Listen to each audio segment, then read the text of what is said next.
Қайырлы кеш оқырман. Әлі де Айда мен Нұрдәулеттің әңгімесі тыныштық таппай отыр. Айдадан да Нұрдәулеттен де хабар жоқ.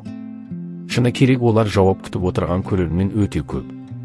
Эмоция үстінде жазылған әңгіме болып қалама, кім білсін.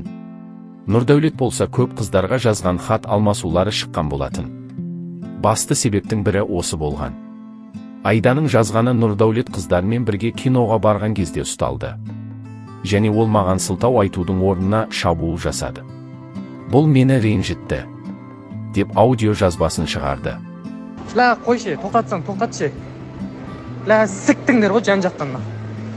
Ла мен бір әдейі біреумен кездесу келген сияқтымын. Ештеңе түсіндірмеймін да. Тоқтаса тоқтасын, маған бәрібір. Басқа қыздар да өзінің Нұрдәулетпен болған оқиғаларды айтты. Міне бір қыздың жазғаны. Пәтерде түсірілімде болған күні маған тиіскендей болатын. Менің алдымда жатқысы келіп, бетімді ұстағысы келді. Мен болса орнымнан тұрып кетіп қалдым деді бір жазуларында белгісіз қыз. Әрине оның бәрі шын өтірігін біле алмаймыз, бірақ суретінде жіберген. Соның кесірі деп Айда жазған екен, оқып көрейік. Осы үшін кешірмей жүрмін. Неге тәкаппарсың дейсіздер? Мұндай нәрсені кім кешіреді? Алып қашты мақұл. Атанам алып кетем деді жарты жолға келіп. Бірақ Нұрдәулет жалынып сөзін берді. Бұл қайталанбайтын соңғы мүмкіндікті сұрап мені сендірді. Мен соның барлығына сеніп, атанама қарсы шықтым. Алайда, бұл мен үйленгеннен кейін көрдім. Қослайықтың қатысушына барып ішіп көңіл көтерген. Ал мына қыз оған ғашық деп Аринаны айтқан еді.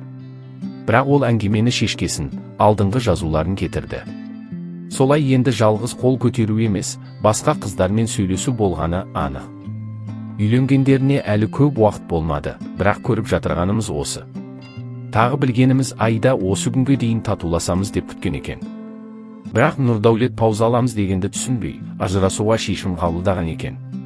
Ажырасу процесі әлі болмады, осы жұма барамыз деген жазу болған еді Айда тарапынан.